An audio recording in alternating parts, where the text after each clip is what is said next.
누군가가 알아보면 맞아요. 유명해지면 네. 그러니까 유명해지면 성공인 건가? 잠깐만 그게 승리인 건가? 잠깐만 그게 하나님이 주시는 우리의 최고의 끝에 있는 결과인 건가? 그 생각을 이렇게 의문을 가지기 시작한 순간들이 이제 점점 왔어요. 예. 그러다가 2004년에 그 유재하 음악경연대에서 대상을 탄 이후에 행보는 또 어떻게 되셨을까요? 그 다음에 이제 상을 타고 예. 1년 뭘로 동안 대상을 받았어요? 어떤 곡을 불렀길래? 아니 근데 뭐 그런 나를 여태 비웃던 서툰 다 모르시잖아요. 예, 그러니까 스위스로가 함께 네네 스위스로 네. 전 국민이 모르는 노래를 불렀어요. 그러니까 아무리 생각해도 넌나를 같은 노래는 아니었죠. 절대 아니었어요. 색깔이 좀 다른 것 같아요. 거친 노래죠. 약간 네. 센 노래. 네. 뭔가 이 5분 뭐 28초 되는 노래를 너무 기네요. 라디오에서 틀 수 없는 노래. 네. 그 노래를 가지고 데뷔를 했어요. 그 이게 노래로 데뷔를 대상곡으로 하셨구나. 제목이? 스위스로의 스위스로라는 노래. 제목도 스위스로. 네, 제목이 스위스로. 제일 처음 나왔던 방송이 이 CBS 라디오에서 하는 그때 조규찬 씨께서 프로그램 하시던 밤 10시 프로그램이었나 그랬는데 그 첫 방송이었어요? 예, CBS에서 첫 방송이었어요. 그 멘트 막 다 따라줬고 막. 근데 이제 그때 당시에 데뷔를 하면 네. 나름대로 유재음악경연대 대상 출신이고 하니까 그렇죠. 약간 음악성을 인정받았다고 해서 맞죠. 이제 일간지에서 막 인터뷰를 해주시고 네네네. 막 네 명의 청춘을 뭐 우정에 녹여내 뭐 이런 헤드라인 나오고 막 어깨동무하고 사진 찍고 막 이러잖아요. 맞아요. 그게 이제 중땡일보에 뭐 나온 거야. 가운데 일보. 네, 가운데 일보에 거기 나온 거야. 또 어머니 아버지께서 이제 갑가을이 바뀌어서 그걸 스크랩하셔서 또 액자에 또 걸어 놓으시고 부모님은 그러네요. 부모님인데 그때부터 이제 거보세요 저 이제 할 수 있다니까요 이러고 이제 계속 음악 활동을 그냥 보란 듯이 뭔가 저 마음대로 할게요 그러고 이제 시작했어요. 그때가 몇 살 때였어요? 네? 그때가 몇 살 때였어요? 그때가 27배 데뷔를 했으니까요. 사실은 늦게 데뷔를 하긴 했는데 그래도 많은 분들께서 또 뭐 도와도 주시고 라디오에서도 불러주시고 막 이렇게 또 라이브 하는 곳이나 막 이렇게 그래서 스위스로가 생각보다 아무리 생각해도 난노래로 알려지기도 했지만 그 당시에 뭐 MBC에서 하는 뭐 쇼바이벌이라는 프로그램 맞아. 거기서 뭐 우승도 하고 맞아, 막 그런 식으로 조금씩 이제 커나가 무한도전도 나가고 맞아요. 막 그랬었잖아요. 맞아요. 그러면서 이제 점점 어깨뽕이 이제 높아지기 시작한 거죠. 근데 이때 또 어떤 깨달음이 있다고 하셨더라고요. 그게 어떤 깨달음일까요? 근데 사실은 그때 당시에 이제 데뷔를 하고 무언가 잘 된다고 하면 보통 우리가 생각하는 것이 단가 같은 거잖아요. 그죠. 단가가 높아지는 몸값. 네, 몸값이 높아요. 처음에는 뭐 이 정도 받다가 조금씩 더 받고 조금씩 더 받고 하는 그런 숫자나 양으로 무언가가 처음에는 50명 있는 곳에서 공연을 하다가 300석에서 공연을 할 수 1000이라는 숫자가 나오네. 잠깐만 이러다가 2회 합쳐서 12,000이 좀 있으면 최저 경기장 가겠는데 뭐 차트도 옛날에는 지금은 상상할 수 없는 일이지만 뭐 과일 차트 거기가 왜 시작이 25인 거야. 좀만 더 해가지고 10위권 안으로 들어가자. 막 이러잖아요.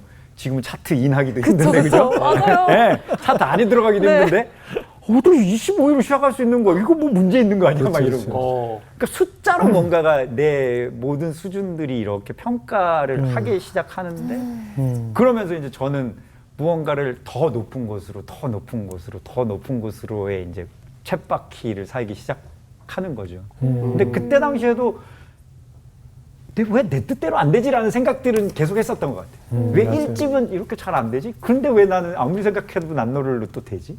2집 타이틀곡이 잘 안 됐는데 왜 사랑해가 되지? 이 다음에는 뭐가 안 됐는데 뭐가 되지? 사실은 그거를 저는 하나님께서 나를 도와주신다. 하나님의 자녀는 실패하지 않는다. 같은 어떤 느낌으로 그때 당시에는 생각했었던 것 같아요. 저는 그래서 하나님을 믿는 사람들한테는 그것이 승리다. 마치 그런 어떤 느낌으로 하나님의 사람들은 실패하지 않는다 같은 느낌으로 이렇게 계속 점점 더디지만 나는 올라가고 있다. 이 영광의 길의 끝에서 트로피를 들고 하나님께 영광을 돌립니다라고 하면 나의 목적은 달성되는 것이다. 같은 식으로 사실은 생각해왔던 시점이었어요. 근데 그게 잘못됐다는 거를 서서히 좀 깨닫게 됐어요. 지금 말씀하신 대로 한참 전성기 때 그 무한도전 나가서 그 정준하여 그렇죠. 맞아요. 안정준하여 늘 길거리 다니면 사람들이 다 시옷을 외치는 스위스로. 스위스어를 찾게 하니까 그러네. 그러네요. 그지. 꼭 내 귀에 들리게 해. 다 들려요. 맞아요. 유치원생들이 막 정준하여 부르면서 맞아요, 다니고 맞아. 데뷔 초만 해도 저희 이름 어렵다고 스위스로냐 스위스로 저희 이영자 누님께서 항상 저희를 TV 프로그램인데도 네 스위솔로 스위스로인데 또 어디 방송 가면 스위사로 이렇게 부르시는 분 스위스로 뭐 스로로 던지시는 항상 분들 스위스로 맞아, 많았어. 맞아. 스위살로 뭐 살로만도 아닌데 뭐 네. 이러시는 분들 막 이랬었는데 이제 스위스로도 막 알아주시고 그렇죠. 막 이런 것들이 점점 생겨났었죠. 또 뭐 불후의 명곡에도 우승 많이 하셨죠. 우승. 그렇죠. 우승 많이 그리고 나는 가수다도 나는 저 가수다도 최고의 가창력 가수들만 나가는 맞아. 나는 가수다에도 나갔었잖아요. 그러니까 다 나오셨네요. 제 어떤 생각으로는 계속 무언가를 증명해야 된다고 생각했던 것 같아요. 왜냐하면 이 아까 처음에 들으셨던 네. 노래들처럼 네. 뭐 간지럽게 모니컬합시도 느리 번쩍 뭐 이런 나를 사랑해 이렇게 밝은 노래들로 네. 저희가 소개가 되니까 그게 계속 컴플렉스처럼 음. 나는 더 작품성 있는 음악으로 인정받고 싶은데 불후의 명곡 가서 우승하면 네. 나가수에서 우승 제일 많이 하면 네. 뭔가 잘 보여주고 뭐 바람이 분다를 뭐 스위스로식으로 표현을 하고 바바베성을 뭐 우리식으로 표현하고 그러면 사람들에게 인정을 받으면 그 나의 작품성이 해갈되지 않는 그 갈증이 풀리지 않을까라는 생각으로 계속 달렸어요. 그러니까 사실은 데뷔하고 어머니 아버지는 지금부터는 걱정을 안 하시는 거예요. 그쵸. 그렇죠. 좋아하시는 거예요. 네. 근데 그때 제 고민은 시작이 됐어요. 이게 다가 아닌데? 이게 뭔가 잘못됐는데? 그러니까 아까 좀 전에 말씀드린 이렇게 가자 하나님의 사람은 실패하지 않아 라는 어떤 마인드로 이렇게 성공하는 거야 라고 어딘가 교회나 뭐 신앙의 사람들이랑 얘기할 때는 하지만 혼자 마음속으로 딱 돌아오면 과연 이게 맞나? 내가 진짜 맞아? 진짜인 거 맞아? 라고 생각을 하는 순간들이 가슴 철렁한 순간들이 있는 거예요. 이 끝에는 뭐가 있지? 잠깐 이게 다야? 이게 다가 아니면 어떡해? 그때 당시에 저랑 이제 막 소속사를 옮기고 그러면 네. 어떤 소속사에서 이제 컨택이 와서 막 만나면 뭐 계약금 같은 거 이야기하면서 막 이런저런 이야기들 하잖아요. 네. 그러면 저한테 그때는 나이가 조금 30대 중반이고 그러니까 야 이제 우리는 나이가 점점 이제 꺾여가는 시기야. 네. 마음속으로 아니요, 저는 계속 올라가야 되는데요. 어디 뭐가 꺾여요? 지금 저는 계속 나가고 해외도 나가고 막 이렇게 할 수 있어요. 막 이런 자신감을 가지고 계속 갔는데 네. 그 조금씩 이게 아닌가? 이게 아닌가? 안 되면 어떡하지라는 불안감과 이게 아닐지도 몰라라는 의심과 그런 거 있잖아요. 하나님께서 만약에 모두를 잘 되게 하신다고 잠깐만 예수 믿는 사람들 중에 안 되는 사람들은 뭐야? 그렇죠. 우리 아빠의 교회의 규모는 뭐 네. 대형 교회와 비교했을 때는 그 규모로 생각했을 때 그때 당시에 저의 나약했던 신앙, 아주 어렸던 신앙에서 봤을 때는 난 더 높이 올라가지 않으면 나는 하나님이 날 사랑하시지 않는 건가? 막 이런 어떤 신앙적인 방황들을 거기서 되게 세게 해왔어요. 근데 어머니 아버지는 그때 오히려 우리 영우가 잘하고 있으니까 네, 뭐 누구 목사님 우리 영우가 뭐 열린 음악회에 나와요, 뭐 어디 나와요, 자랑을 하시는데 반대로 저는 이제 신앙의 어른들은 구렁텅이. TV 많이 나오면 다 성공했다고 보거든요. 그러니까요. 예, 그리고 자주 열리는- 보이면. 예, 자주 보이면 자주 성공한 보이면. 거예요. 그냥 뭐 그 외엔 없어요. 그냥 자주 보이면 성공한 맞아. 사람, 성공한 자식이 되는 거잖아요. 누군가가 알아보면 알아봐요. 유명해지면 네. 그러니까 유명해지면 성공인 건가? 잠깐만 그게 승리인 건가? 잠깐만 그게 하나님이 주시는 우리의 최고의 끝에 있는 결과인 건가? 그 생각을 이렇게 의문을 가지기 시작한 순간들이 이제 점점 왔어요. 예. 네. 그렇게 이제 뭐 활동하시다가 이제 활동이 조금씩 아까 얘기한 것처럼 이제 과일 차트에도 자꾸 왜 내 노래가 안 올라가지 뭐 이러면서 이제 사실 내 입장이 조금 바뀔 때가 있잖아요. 네. 그럴 때 이제 연예인들이 사실 많은 그런 추락병이라고 하는 네, 맞아요. 병에 걸리거든요. 네. 왜 이러지? 아까 말씀하신 맞아요. 당연하게 느꼈던 것이 맞아요. 왜 당연하게 안 되지?라고 느끼는 순간들이 오거든요. 높이 올라가면 올라갈수록 낙차는 그렇죠. 크잖아요. 크죠. 예. 그러니까 그때 당시에 뭔가 제대로 믿고 싶다라는 생각이 조금 들었어요.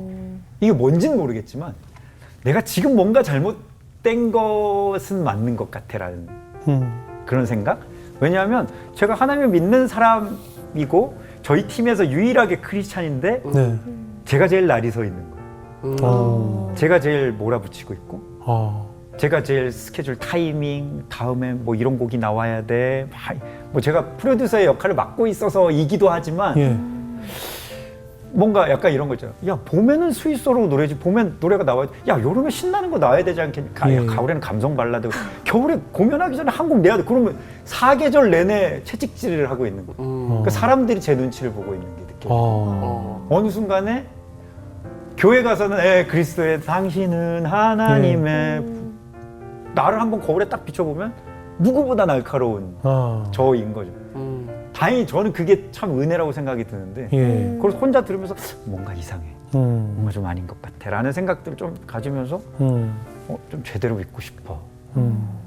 이게 내가 지금 이중생활을 조금 더 오래 하게 될지라도 조금 더 오래 지금 여기서 다 내려놓지는 않을 텐데 하나님 네. 저 다 포기하고 뭐 신학교로 갈 거 아니에요 하나님? 안 가요? 안 가는데 그래도 뭔가 제대로 믿고 싶어요. 이런 마음속의 생각들은 조금 하는 시점들이 그 업과 다운 사이에서 이제 오는 거죠. 무한도전 하고 나면은 얼마나 막 확 올라가 있어요. 그러고 난 다음에 미국 가가지고 녹음해 오고 그러면 이제는 이해하시겠죠. 제가 미국 가서 녹음해 온 작품성을 인정받고 싶다. 무한도전에서 대중성을 인정받았으니 네. 이젠 작품성이다. 이번이 기회다. 이때까지 인정받지 못했던 무언가를 또 마찬가지로 대중들은 자꾸만 밝은 그 앨범에 들어가 있는 밝은 노래를 원하시더라고요. 이거 아닌데 왜 내 뜻대로 안 되지? 그런 생각들을 계속. 그래서 사실 어떤 깨달음을 또 얻으신 거네요. 활동을 네, 하면서. 그러면서 그게 하나님의 은혜였던 것이 그 과정 속에서 이제 그 타 방송에서 하는 네. 그 기독교 그 음악 방송을 제가 한 7년 정도 진행을 예. 했었어요. 스위스 사운드 했죠. 네, 스윗 사운즈라는 예, 예. 프로그램을 진행을 오래했죠. 했었는데 7년. 예. 진짜. 그때 당시에 그 프로그램을 진행하러 갈 때 정말 교만한 마음으로 그래요? 저 스스로 스케치북 같은 거 하기 전에 연습을 시키시려나 보다 예. 같은 마음을 정말 말도 안 되는 마음. 그게 무슨 얘기예요? 그러니까 이제 내가 스케치북 가야 되는데 주님이 여기서 일단 조그만한 걸로 한번 연습시켜주시나 보다. 네, 이렇게 올라가 네. 있었다. 이런 말씀드리면 건방이 끝이에요. 네, 그렇게 저를 말씀해 주셔서 감사합니다. 진짜로. 네. 정말 저를 이렇게 딱하게 봐주시는데 정말 그때 당시에 저를 보면 그렇게 딱한. 아니 그때 당시에는 뭐 그냥 다 뭐 DJ 뭐 하고 있고 그러니까 뭐 네. 들어오면 죄송합니다 골라서 막 하고 네, 막 네. 이럴 때니까 그러면 하나님의 일 하면서 내 빚도 갚고 내 마음의 빚도 갚고 뭔가 하면서 연습도 시키시려나 보다 라는 되게 건방진 마음을 가지고 시작을 했었어요. 근데 7년을 하면서 제가 그 사이에서 변하는 거예요. 그 사이에서.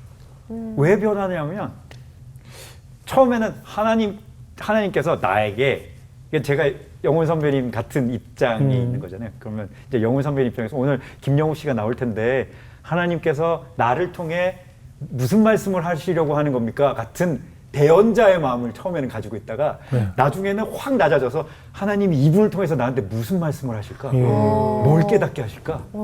어떤 감동을 주실까? 막 이런 정도로 점점 제가 변해가더라고요. 근데 그 과정 속에서 너무 중요한 깨달음을 얻었던 게 하나님이 진짜 섬세하신 분이구나라는 생각을 저는 그때 하게 됐어요. 왜냐하면 부모님이랑 더 이상 그런 일로 싸우지 않게 됐잖아요. 예. 왜냐하면 부모님 입장에서는 하나님의 일을 제가 스윗 사운즈라는 프로그램을 하면서 시작을 했으니까. 네. 그러니까 거보세요라고 이야기하지만 사실 마음속에서는 하나님이 이렇게 섬세하게 나를 폭력적으로 부러뜨리시거나 아니면 막 안 돼 이렇게 가시지 않고 내가 가진 나름의 장점을 가지고 이렇게 만들어 가시는 건가? 내가 하고 싶어 하던 노래를 내가 선택했지만 네. 내가 선택했지만 하나님은 그 속에서도 하나님께서 일을 하셔서 이런 방향으로 아주 자연스럽고 아름답게 만들어 가시는 건가?